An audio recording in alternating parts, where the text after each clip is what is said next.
From the historic grounds of the first to the latest headlines across the globe, you're reading the CMS Press Desk Updates. I'm Nathaniel Chimemeze, bringing you the stories that matter to every grammarian and the nation at large. Stay informed, stay ahead. Here's the post of the day. In-house news. CMS Grammar School Band welcomes Archbishop Fakbe. The CMS Grammar School Band joined Anglican clergymen to accord a grand welcome to the Most Reverend Dr. Michael Olushino Fakbe, Archbishop of the Ecclesiastical Province of Lagos, at the opening of the Lagos Province Clergy Conference. The conference themed Emerging Global Trends and Strategic Leadership of the Anglican Communion Clergy brings together senior church leaders to address contemporary global and socio-economic challenges facing the church.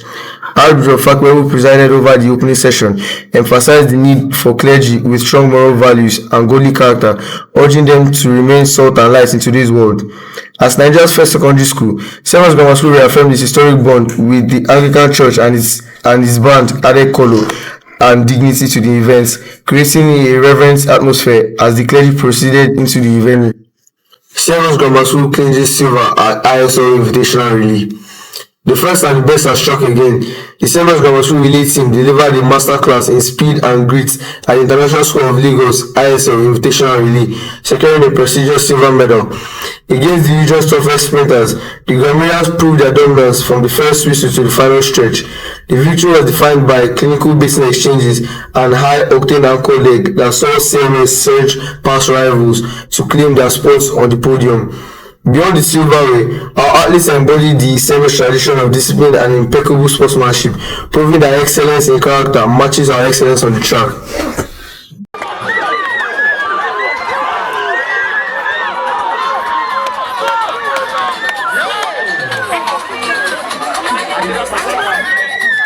National news. Tinubu arrives Ankara for high-level Nigeria-Turkey talks. On January 27, President Tinubu is scheduled to hold talks with President Recep Tayyip, focusing on defense cooperation, economic agreements, and expanded trade.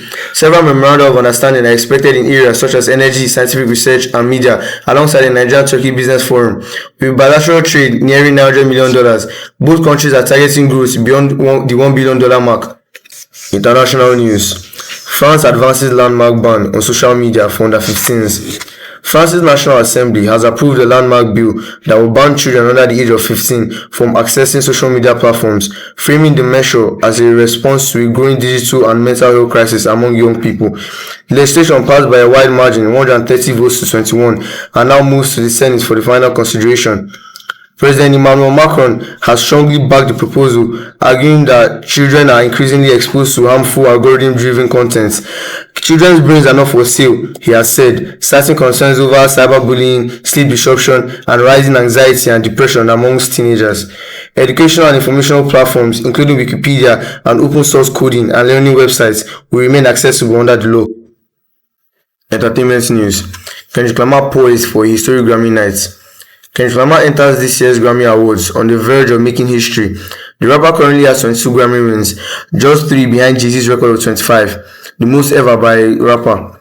With 9 nominations this year, Kendrick needs only 4 victories to surpass Jay-Z and become the most awarded rapper in Grammy history. Much of the attention centers on Luther, his collaboration with SZA, which is considered a frontrunner for the record of the year. A win will make Kendrick Lamar the first male artist to win the category in consecutive years and the first rapper ever to claim Record of the Year twice, further cementing his place in music history. Netflix to launch exclusive FIFA 2026 game. Netflix is bringing the World Cup to your living room ahead of the FIFA World Cup 2026. Netflix Games will release a new FIFA football simulation developed by Delphi Interactive, free for all Netflix members.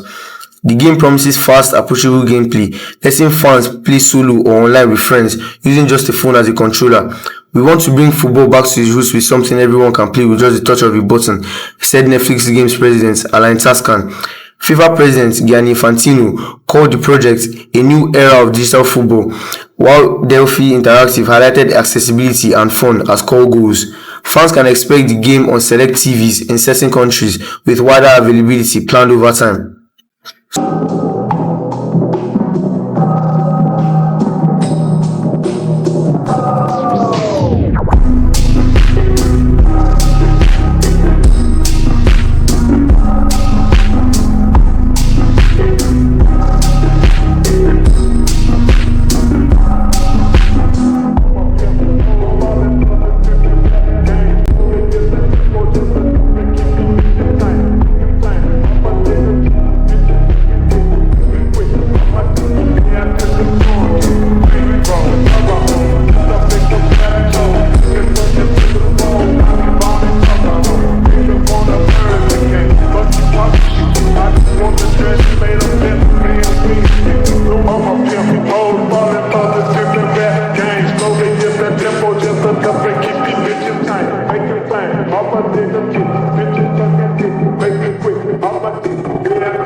Sports news.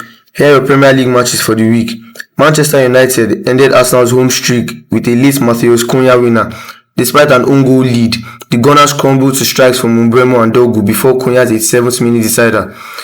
Aston Villa secured their first win at Newcastle since 2005. A 19th minute stunner from Emiliano Buendia and a late Oli Watkins header clinicalized the victory. Chelsea cruised as Estevao and João Pedro dominated. Enzo Fernandez added a penalty before a late Richards consolation for 10-man Palace. Here is your Premier League table for this week. At number 10, we have Everton with 33 points. Consistent and defensive, Moyes has the toughest comfortably mid-table. Number 9, Newcastle, 33 points. Solid but struggling for goals, looking to find a clinical edge. Number 8, Brentford with also 33 points. High energy, giant killers, currently punching well above their weights. Number 7, Fulham, 34 points. Creative and clinical, holding firm as the best of the rest. Liverpool, 36 points. Dominant but drawing too many games, currently lacking a killer instinct. Number 5, Chelsea with 37 points. Revitalized under Lian Reznor, sitting just 1 point off the top 4. Number 4, Manchester United with 38 points. On fire under Michael Carrick after shock wins over City and Arsenal. Number 3, Aston Villa with 46 points. Clinical title contenders, making Villa park a fortress under Unai Emery. Number 2, Manchester City with 46 points, the league's highest scorers, currently chasing Arsenal in a tight race. Number 1, Arsenal with 50 points, the pace setters, holding a 4-point lead as they hunt for the title. Here are your Champions League matches for the week. The Starboy is back. Jamal Musiala nets his first UCL goal post-injury, while Harry Kane keeps his clinical scoring streak alive. Nightmare for the Galacticos. Despite an Mbappe brace, Madrid collapsed to 9 men after Asensio and Rodrigo saw red. Late drama in Milan. DiMarco broke the deadlock lead and Diouf buried a dying-minute goal to seal the win. The Reds were absolutely ruthless at Anfield, a total demolition job that reminds everyone why they are fared in Europe. On display, Barca's attacking fluid was too much for the Danish side to handle. A 5-goal thriller. The Gunners survived a late scare to secure all 3 points in a game that kept fans on the edge of their seats. Match of the night, the Blues went to the Lions' Den in Naples and came out with a massive away win. Defensive grace met clinical finishing. Classic City. They controlled the tempo, dominated possession, and ensured the Turkish Giants had no room to breathe. A professional smash and grab away from home, Spurs kept a clean sheet and punished Frankfurt on the counter.